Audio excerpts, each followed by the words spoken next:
This sound can slowly drive you insane. The first time Daniel heard the sound, he thought it was harmless. Faint hum, low, mechanical, almost comforting. It came from somewhere inside the walls of his apartment every night at exactly 2:17 a.m. Not loud enough to wake the neighbors, not sharp enough to trigger panic, just a deep vibration that seemed to crawl through the pipes and settle behind his ears like a whisper, waiting to be understood. At first, he ignored it. Wouldn't you? Most people living alone learn to tolerate strange noises. Buildings breathe. Old wood cracks. Water groans through rusted plumbing like something alive. The human mind is good at explaining things away because the alternative is far more terrifying. But what happens when a sound stops feeling external? What happens when it starts sounding like it's coming from inside your own skull?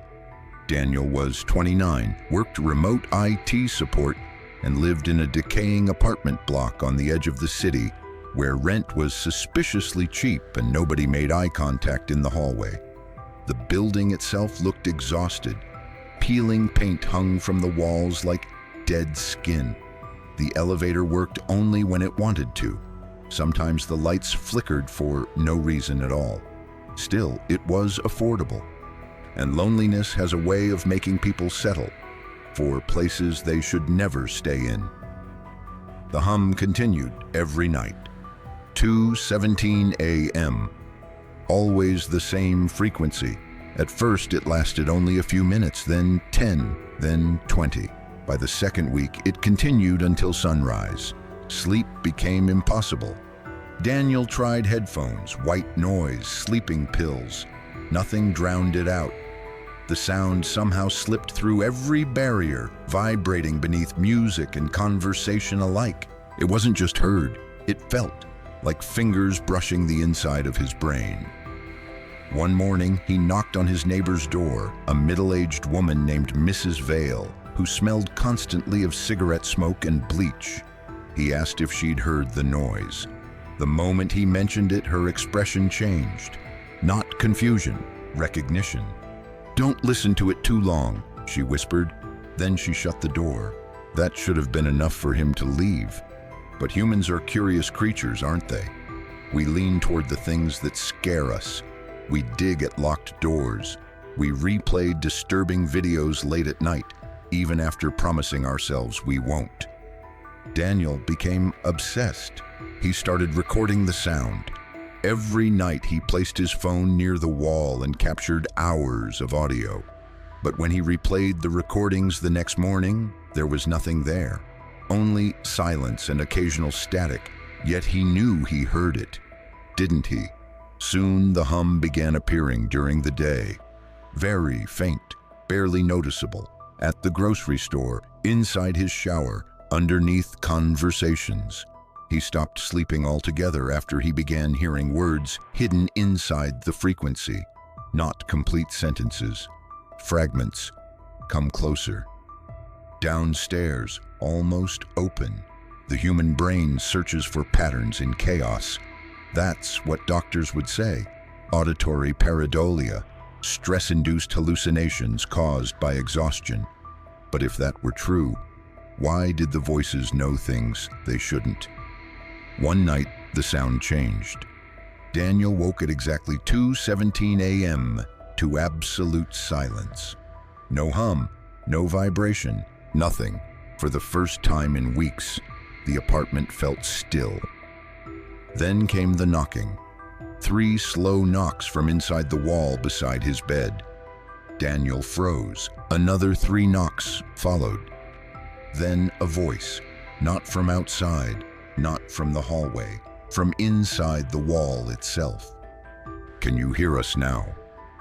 Every instinct screamed at him to run, but fear has strange effects on the body. Sometimes terror paralyzes instead of protects. Daniel sat motionless, staring at the cracked wallpaper as another knock echoed through the room. Then the wallpaper moved, only slightly, as if something beneath it had shifted position. His breathing stopped. The wall bulged outward for a brief second before settling back into place. You tell yourself there must be an explanation for things like that. Pipes, rats, your imagination. But deep down, there's a primal part of your brain that recognizes when something impossible is standing nearby. Daniel grabbed a hammer from the kitchen the next morning and smashed through the drywall. Behind it, he found another wall, concrete, old, covered in symbols scratched deep into the surface. And in the center, a small speaker, still humming. The sound coming from it was almost too low to hear now, yet standing near it made his teeth ache.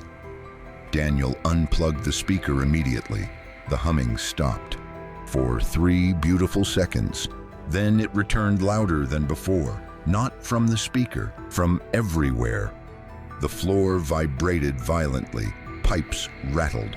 The light bulbs overhead flickered in rapid bursts. Somewhere in the building, people started screaming. Daniel stumbled backward as whispers flooded the apartment from every direction. Hundreds of voices, crying, laughing, begging. The walls trembled, and then came the scratching. From inside every wall around him, something was moving through the building, fast. Imagine hearing fingernails drag through concrete directly beside your head. Imagine realizing the thing making that sound is searching for you specifically. Daniel ran into the hallway. Other residents had emerged from their apartments in panic. Some covered their ears while others stood completely still, staring upward with blank expressions. Nobody moved. Nobody spoke. The figure finally emerged from the darkness. At first, Daniel thought it was a man. Then he realized humans don't bend that way. But the worst part was its mouth. Because it wasn't screaming, it was humming, the exact same frequency. The creature tilted its head slowly toward Daniel and smiled. Why him? Why not someone else?